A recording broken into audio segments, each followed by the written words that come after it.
কৃষ্ণ জয়গুৰু শংকৰ। আজি অকস্মাতে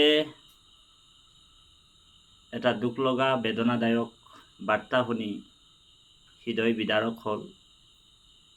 অসমৰ এজন মহাৰত্ন, অসমৰ এজন ভোটাতৰা আমাৰ পৰা আঁতৰি গুচি গ'ল, যাৰ নাম জুবিন গাৰ্গ।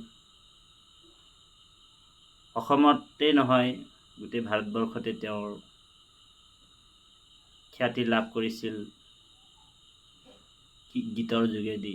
হাজাৰ হাজাৰ লাখ লাখ অনুগামীৰ হৃদয়ে হৃদয়ে তেওঁ প্ৰৱেশ কৰিছিল। আজি এই কথাটো আমি শুনি বৰ মৰ্মাহত হৈছোঁ। আৰু আচলতে তেওঁ অসমীয়া সমাজখনত সদায় থাকিব আৰু অসমীয়াৰ হৃদয়ৰ স্পন্দ হিচাপে তেওঁ থাকিব, সদায় আমাৰ মাজত জিলিকি থাকিব। তেওঁৰ আত্মাৰ চিৰশান্তিৰ কাৰণে আমি প্ৰভু ভগৱন্তৰ চৰণত প্ৰাৰ্থনা জনাইছোঁ।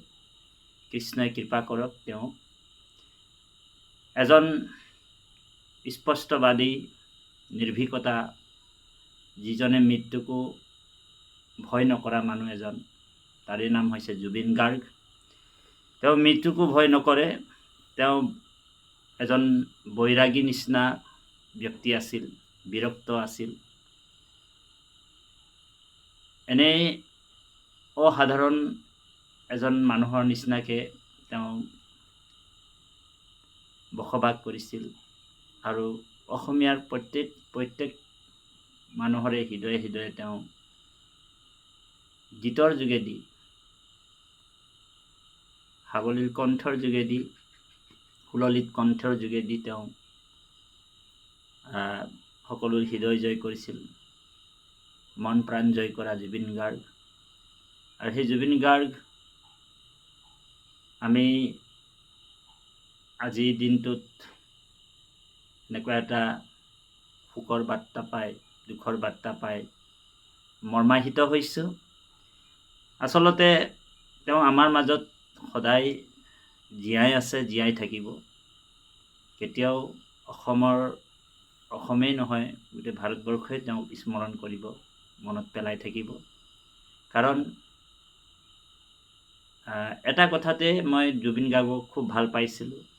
জুবিন গাৰ্গ যেনেকুৱাই নহওক, তেওঁ গীতৰ মাজত মহাপুৰুষ জগতগুৰু শ্ৰীমন্ত শংকৰদেৱৰ আদৰ্শ নীতিবিলাক আৰু ধৰ্মৰ প্ৰচাৰ প্ৰসাৰ যথেষ্ট কৰিছিল, যি আমাৰ অসমৰ বহুত ভকত বৈষ্ণৱেও আজিলৈকে পৰা নাই।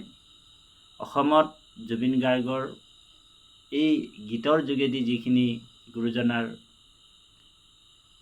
গীত আছিল, বৰগীত হওক, লোকগীত হওক আৰু অন্যান্য তেওঁৰ নিজৰ ৰচনা হওক, ইমান সুন্দৰকৈ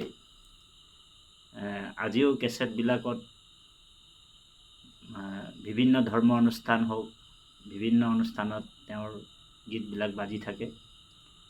আৰু আগলৈকৈ চিৰকাললৈকৈ তেনেকুৱা অসমীয়াৰ মাজত তেওঁৰ সুৰ থাকিব। গতিকে আমি তেখেতৰ আত্মাৰ চিৰশান্তি হ'বলৈ প্ৰভু ভগৱন্ত কৃষ্ণৰ চৰণত সেৱা জনাইছোঁ। ভগৱন্তই তেওঁক কৃপা কৰক। কাৰণ এজন মৃত্যুক ভয় নকৰা মানুহ, সেইজনেই হৈছে জুবিন গাৰ্গ। মৃত্যুকো তেওঁ বাৰে বাৰে কৈ থাকে, মই মৰিবলৈ ভয় নকৰোঁ, এনেকুৱা এটা তেওঁ বক্তব্য প্ৰদান কৰে, মই দেখা পাওঁ। গতিকে এটা সুন্দৰ সকলোকে আদৰ্শ গীতৰ মাজেদি তেওঁৰ আদৰ্শ বহুতে বাছি লয়, তেওঁৰ গীত সকলোৱে স্বীকাৰ কৰি, মানে আমি ধৰি লওক ভকত হিচাপে আমি কোনটো বস্তু ল'ব লাগে, জ্ঞানী হিচাপে আমি কোনটো বস্তু ল'ব লাগে। কোনোবা এজন মানুহ যদি চৰিত্ৰ অনেক বেয়া থাকিলেও তাৰ গুণটোহে আমাক ল'বলৈ কৈছে।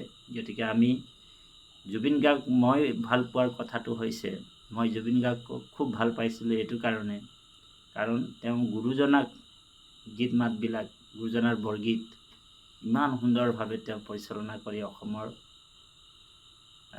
ৰাইজক শুনাই আছিল আৰু শুনাই থাকিব।